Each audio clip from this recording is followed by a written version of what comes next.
Interpellée et détenue à la police judiciaire de Bamenda.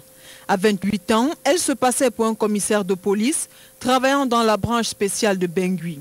Selon des sources, Delphine Fombonne, ces 2 dernières années, se présentait comme un officier de police et plus tard comme un commissaire 4 étoiles sorti de l'école de police. Le plus intéressant, c'est le fait qu'elle a organisé une cérémonie pour fêter sa sortie d'école où elle a invité amis et connaissances. Ce qui met la puce à l'oreille des invités, c'est que le soi-disant commissaire ne puisse tenir un discours cohérent devant ses invités. Avant de tomber dans les mains de la police de Bamenda dans une vente à emporter, elle a escroqué de l'argent à des personnes prétextant un recrutement à l'école de police. Dimanche 31 octobre était le dimanche noir pour la jeune dame lorsqu'elle s'est présentée devant certains éléments de la police judiciaire comme étant un commissaire 4 étoiles de la branche de Bengui en tenue civile. Pendant leur discussion, ces éléments intrigués l'ont invitée à se présenter dans leur service où elle a avoué son forfait. Les cartes de visite récupérées sur la coupable attestent que Delphine Fombonne était déterminée dans son aventure de commissaire de police. Et toujours dans cette ville du Nord-Ouest, il est interdit de circuler après 22 heures. La sécurité y est renforcée en raison de la visite prochaine de Paul Biya à l'occasion de la célébration du 50e des armées camerounaises. L'insécurité grandissante qui règne dans le chef-lieu du Nord-Ouest a donné lieu à un fort déploiement des forces de l'ordre. Une fois de plus, Oriane Alice Ndonken. Paul Biya, président de la République du Cameroun, sera à Bamenda, chef-lieu de la région du Nord-Ouest, les 29 et 30 novembre prochains. À l'approche de la date à laquelle sera célébré les 50e des armées dans cette ville, l'insécurité y va grandissante. Il s'agit au quotidien de faire des patrouilles de sécurisation qui nous permettent d'interpeller des gens qui nous semblent assez suspects, des gens qui parfois se retrouvent en train de fumer du chanvre et qui, après avoir fumé ce chanvre-là, sont capables de faire n'importe quoi. L'on se rappelle que le 23 octobre dernier, 2 cybercafés ont été mis à feu par des bandits qui réclamaient une rançon de 200 000 francs CFA aux propriétaires. Un déploiement musclé constitué du bataillon d'intervention rapide, de la police et de l'armée a investi les quartiers de la ville. Des rafles y sont menées au quotidien. Un couvre-feu est institué, plus personne dans les rues de Bamenda après 22 heures. Un dispositif qui donne le ton de l'événement à venir. Nous devons rendre la ville propre. Nous recevons des visiteurs, des personnalités importantes. Elles doivent se sentir à l'aise à Bamenda. Cependant, la présence permanente de la force de l'ordre crée plus de panique que d'apaisement. Ces forces de l'ordre ne sont pas honnêtes. Elles sont dehors pour intimider les populations. Si c'est pour notre sécurité, elles doivent sortir pour les criminels et non pour harceler la population. Je ne crois pas que ce soit pour notre sécurité. Des plaintes qui n'enlèvent en rien l'ardeur de l'autorité dans la course vers le succès de l'événement, du moins sur le plan sécuritaire. Le gaz domestique se fait très rare sur le marché camerounais à Douala. C'est depuis 2 semaines que les ménagères cherchent le précieux produit. Il faut parcourir des dizaines de kilomètres pour se ravitailler. En amont, on évoque les problèmes d'entretien du réseau de distribution de ce type de gaz. Il s'agit du gaz SCTM. Eric Fernand-Kwamou. L'image de ces bouteilles de gaz aux couleurs SCTM décore les points de vente à Douala, mais elle traduit nullement la bonne santé de ces bouteilles. La plupart est vide, juste des bouteilles sont exposées dans l'attente d'une quelconque livraison. Les premiers à payer le prix, ce sont les consommateurs. Mais je sors depuis Bassa à PK11 là-bas. Bon, je cherche le gaz depuis PK11 jusqu'ici. Vraiment, en réalité, on essaie de chercher dans toutes les quincailleries, dans toutes les boutiques. Bon, il n'y en a pas le gaz. Vraiment, c'est un peu désolant pour notre pays. Il y a des endroits où nous passons, nous voyons des bouteilles exposées, mais on nous fait comprendre qu'il n'y a pas de gaz. On a déjà beaucoup marché, nous sommes déjà fatigués. On nous a indiqué de venir ici, comme nous sommes venus ici, on nous dit encore qu'il n'y a pas de gaz. Donc nous-mêmes ne comprenons pas justement ce qui se passe. Ce qui se passe, c'est que le gaz SCTM se fera sur le marché. C'est pourtant la marque qui bat le record de livraison au Cameroun en termes de nombre et en circulation aussi. Les détaillants vivent cette rareté depuis plusieurs semaines. Conséquence, la vie commence à s'arrêter par endroits dans certains dépôts. Je n'ai plus de gaz. C'est pour ça que j'ai préféré stocker mes bouteilles derrière. Je n'ai plus de gaz. Je vais à quoi bon d'exposer? Les clients vont venir de temps en temps me déranger. Que se passe-t-il donc alors sur le marché? L'un des premiers éléments de réponse vient de l'amont.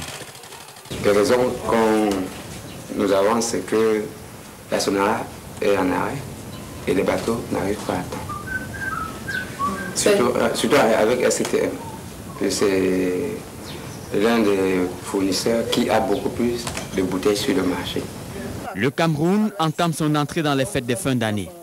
En 2009, c'était le même scénario et l'une des thèses officielles était l'entretien du réseau de distribution de gaz sur le marché.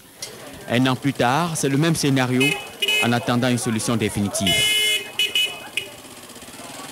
Et les tarifs des services dans les hôpitaux privés augmentent dès le 1er janvier 2011.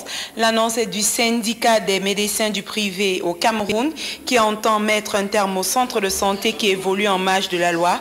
Le président de ce syndicat était face à la presse en début de week-end dernier à Douala pour les consultations de la médecine générale par exemple. Les patients débourseront la somme de 10 000 francs au lieu de 6 000 francs comme par le passé.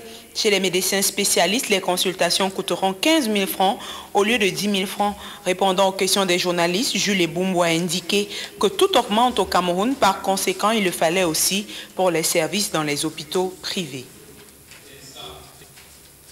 Et je propose d'écouter le docteur Jules Boumbo dans un extrait sélectionné par Flavien Valondongo. Le problème, c'est que nous partons d'un tarif ancien qui était appliqué dans tout le Cameroun. Aujourd'hui, nous avons un tarif nouveau. Et ce tarif nouveau, il faut que tout le monde sache combien ça coûte. Les brasseries, quand ils vendent de la bière, ils vous font une publicité que la 33 est passée de temps à temps. Ce n'est pas c'est à peu près la même chose. Mais non, nous avons une information à passer dans les populations. Non, le combat de la médecine illégale. Vous savez, la médecine illégale, ça enfonce plutôt la médecine, mais il fait comme s'il était médecin.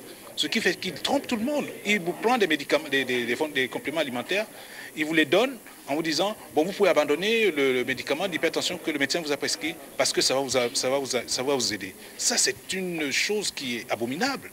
Parce qu'au bout d'un certain temps, le malade va se rendre compte que sa tension est très élevée et il peut mourir d'un accident vasculaire cérébral. Regroupement des Lions seniors du 14 novembre prochain, vous l'aurez compris, nous sommes en sport. De nouveaux joueurs et autres anciennes figures comme Modeste Mbamir entrent dans la tanière. Ce regroupement de 3 jours permettra d'injecter plutôt du sang neuf dans une équipe en mal aux éliminatoires de la CAN 2012. Jean-Paul Chouniat. Après plus ou moins de longues années d'absence en équipe nationale du Cameroun, de nombreux joueurs font leur résurrection dans la tanière senior. Benoît Angwa, Eric Matoukou, Modeste Mbami, pour ne citer que cela. Dans cette liste de 22 convoqués, figure tout aussi Achille Webo, lui qui avait été présenté comme une des calamités vivantes de l'attaque camerounaise en Afrique du Sud. Il signe donc son comeback aux côtés de Landry Nguemo. Ces deux n'avaient plus fait leur apparition depuis la fin de la campagne sud-africaine. Somen Achoyi, Rostand Dodge Kwemaha, Dani Nunke intègre à nouveau la tanière après les essais non concluants des stages préparatoires à la Coupe du Monde 2010. Appelé pour la énième fois sous le drapeau, le gardien Charles Itange n'avait daigné jusqu'ici porter les couleurs nationales. Il a donc répondu présent à l'encadrement technique. Ce sera le même baptême de feu pour Clovis Adiaba ou encore Georges Elokobi. Grands absents de ce regroupement, Samuel Etofis, Stéphane Bia, Sébastien Basson, Assoué Koto ou Bedimo. Pour le reste, le premier vice-capitaine Eyon Takan Eno conduira la troupe habituelle. Nkulu Ndiasembe Choupo-Moting et Vincent Aboubakar. Pour ce regroupement du 14 au 17 novembre en France, ces nouveaux visages pourraient revigorer les Lions indomptables en perte de souffle et de vitesse dans les éliminatoires de la CAN 2012. D'autre part, la commission Roger Mila, chargée de faire les yeux doux aux joueurs d'Ibani de la tanière, a rendu sa copie. Le mystère plane cependant sur les conclusions de ce rapport. Et voilà, c'est sur ce que nous mettons un terme à la première partie de cette édition. La deuxième partie est en anglais avec Annabila. Bonjour une fois de plus, Anne. Good morning, Audrey. Good morning, everyone. Thanks for joining in once again in the news on Equinox Television. We begin with this sad human interest story to inform you that a man, his wife, and their 3-year-old child were all burnt alive in a fire incident which occurred at the Bonatibong neighborhood of Douala. A reporter, Roland Bonte, tells us that the actual cause of the flames is still a mystery, and security forces have opened up investigations on that fire incident. There was consternation and grief at the Ancieng Cinema Etoile neighborhood of Bonadibong in Douala following ravaging flames that consumed valuable materials and 3 lives from the same family. A man, his wife and child were raised into ashes by the fire. The people who are dead are Mr. Alidu and his wife named Mala Mariatu. Yes, it is a family, the husband, the wife and the child. Attempts by the population to rescue the building and its victims were futile as the doors of the house were all closed, thereby giving the impression that the occupants of the house were all out. We did all we could to break the door.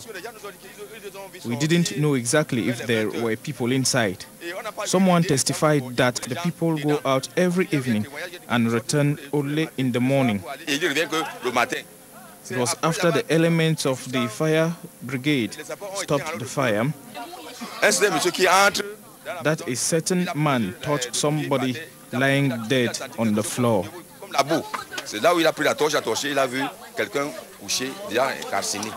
The cause of the fire incident that raised 2 apartment blocks with 6 and 8 rooms is not yet known. We don't know how the fire started. It started where there are those 3 corpses. There was no way for them to go out. They were locked.